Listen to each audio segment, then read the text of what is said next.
A spicy aftermath to the highly anticipated showdown between the Tigers and Bulldogs, with Tigers players accused of making offensive gestures to Canterbury fans. Michael Chammas joins us from the set of 100% Footy. And Michael, the NRL is investigating. Yeah, that's right, Zach. The Bulldogs have made a complaint to the NRL on behalf of fans who took offence to Samuela Fainu's try late in that game, with players making gestures towards the crowd. Now, the gestures are known in Arabic as a khord, which is the Middle Eastern equivalent of the middle finger being flipped to those fans. Now, the NRL are aware of the matter. They're looking into it and potentially handing out breaches to those players. The one that has caught the attention of the NRL is Brett Naden, who at the game made the gesture but followed it up at full time with the same gesture on social media. Now, Zach, in breaking news elsewhere, the Manly Seagulls look set to move Tom Draboic out of the centres and back to fullback after a month in that position. Big news out of Manly. Michael, thank you. There was something for Dogs fans to cheer about today. Skipper Stephen Crichton escaping suspension for his high shot that left Taylor May concussed.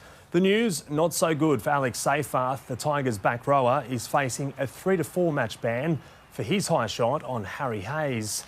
The Panthers, meanwhile, have paid a hefty price for their trainer, Corey Bocking, running in front of Jayden Campbell as he was about to take a conversion. Penrith slapped with a $50,000 fine and Bocking banned for 5 games. The club says it was an honest mistake. Saturday's showdown between the Roosters and Dolphins could have a huge bearing on the final prospects of each club this season. And the clash will feature 2 of the game's hottest young halves, who may yet feature on an even bigger stage. Rooster Sam Walker against Dolphin Isaiah Katoa. It's not a stretch to say we're getting a look into the future of Origin on Saturday evening. They're based in foreign states at the moment, but Katoa has already spent time with the Blues, called into camp this year. The 21-year-old Dolphin skipper loved every minute of it.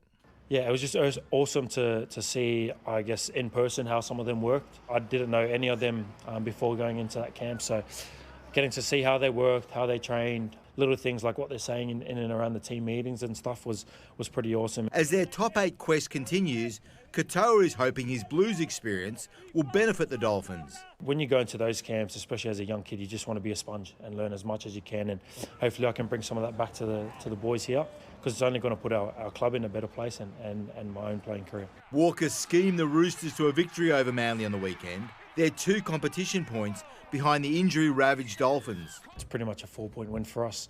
We know how important it is, not only to, I guess, win games to put ourselves in the 8, but especially against the Roosters with where we are on the ladder. The Storm are more secure in their ladder position. They're trying to shore up their future. Jerome Hughes is committed long-term, and that's incentive for Harry Grant to do the same. Does that sort of play in your mind, knowing Jerome's here long-term? Yeah, I think it definitely does. You know, that you've got, your halfback and a guy that, I've got a really good relationship with on and off the field, and, he takes control of the team. But don't expect a sudden decision. Are you in a rush to re-sign, or are you happy wait till it gets time? No, I think there's a bit of everything. I think it's like the main thing at the moment is playing good footy. Danny Weidler, 9 News. It was an historic day in the West today, with the Perth Bears holding its first board meeting. Lifelong North Sydney fan Joe Hockey revealing the game's boss Peter V'landys gave him no choice but to join the expansion team's board. And said, "You're joining the Bears. If you're going to nag me about the Bears for all these years, you're going to have to step up," and I'm stepping up. The Bears will enter the NRL in 2027.